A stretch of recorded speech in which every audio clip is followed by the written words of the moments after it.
Hi there, dear friends. This is Bob Hatton, the Encourager.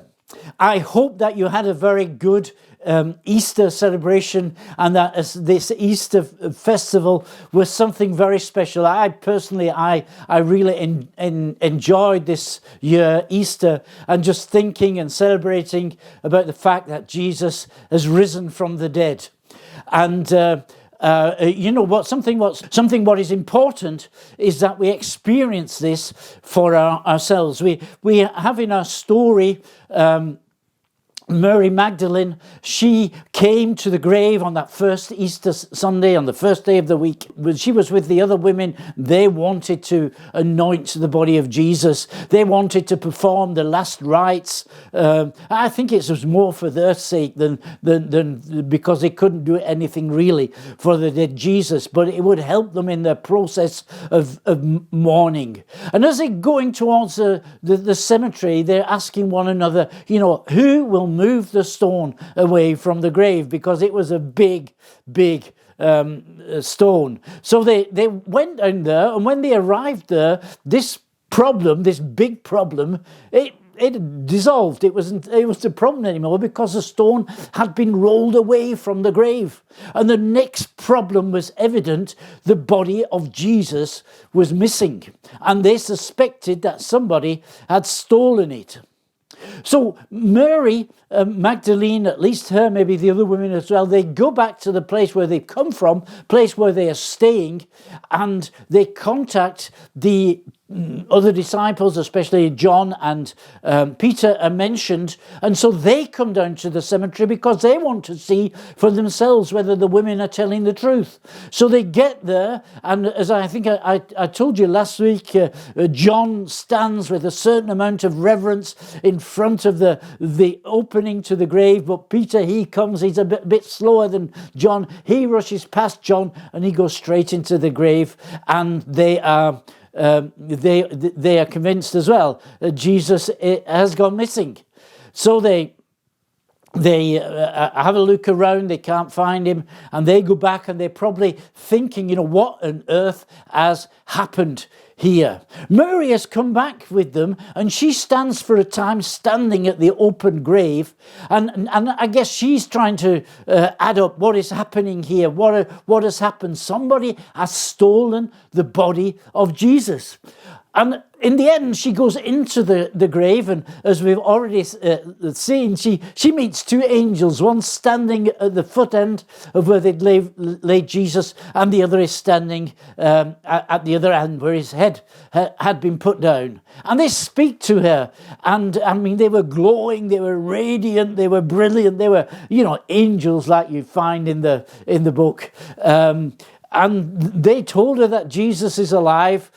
But of course, who can believe that? But on the other hand, if an angel tells you something, if you ever meet an angel, I think you better believe what he's saying. This is such a dramatic experience that she's having, and she's provided with all the facts. Nobody could open the grave. There are old handwritings that we have that from the 3rd century, and they're most probably they have been copied from writings that have been written just after the death of Jesus. And it's said about the stone that the stone was so big that not 20 men couldn't move it. But it had been moved. It had been moved. Matthew's gospel tells us an earthquake came and an angel moved it away, and then this angel sat on there. So the Easter story, it's got a lot of angels in it. So, I mean, that was one piece of evidence that men hadn't moved the stone. It was too heavy in such a short time. And there's the angels, the body is gone, but the grave clothes are still there. And if there'd been grave robbers, surely they would have taken him and the grave clothes and gone as quickly as they could. And maybe if they wanted to get rid of the grave clothes, done that later. But they were laying very neat and tidy on that place, as though Jesus had just slipped out of them.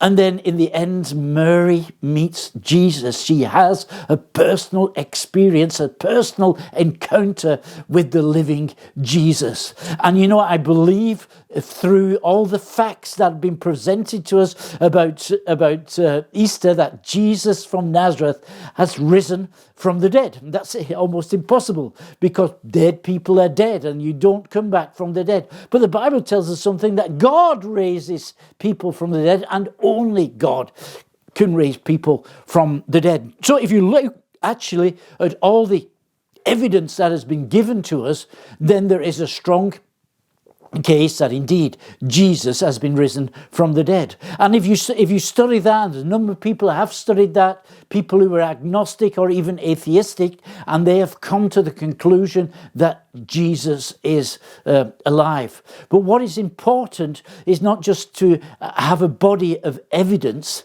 but also to have this personal conviction. And the personal conviction comes because we have this personal encounter with Jesus. There was a man in the church history, a man called John Wesley.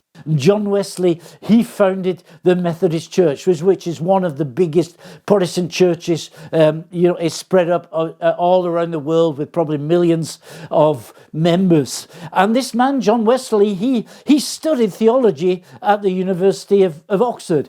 In fact, he came from a family. His father was an Anglican priest. His mother was a very God-fearing woman. And he grew up in this environment, and then he studied theology. He went to America during the days, in the colonial days, and he wanted to be a missionary there. But he was a complete failure, and he came back, and despite all the studies he could speak, he understood Hebrew, he understood Greek and Latin, and besides all the knowledge and all the studies that he had, he realized he didn't have any faith. He could look at evidence and he could say, on the basis of this evidence we should believe, but there was no faith in his heart. And he asked a friend who was actually a German, I think his name was Peter Beutel or Peter Bohler, something like that, who had a church in London. He says, how do I get faith? And this man told him, you should preach and you preach and you preach until you get faith. And Wesley, that's what he started to do. He didn't feel he was qualified to preach in a church, so he would preach behind the carts of taking condemned men to the gallows. And although he said he had no faith, the people who were shortly, just before their death, they were finding the way to faith. Well, Wesley was invited by this German to come to a special event that they were having in their church. And this event was that someone was coming, he was going to read the commentary of Martin Luther on the book of Galatians. A very exciting subject, I suppose.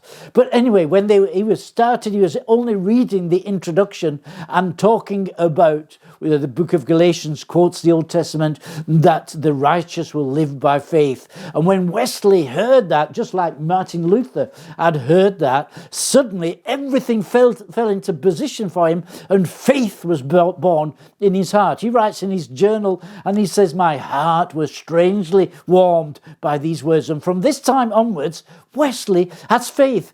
As he heard these words, he had an encounter with the living Christ, which was something very personal but very real for him.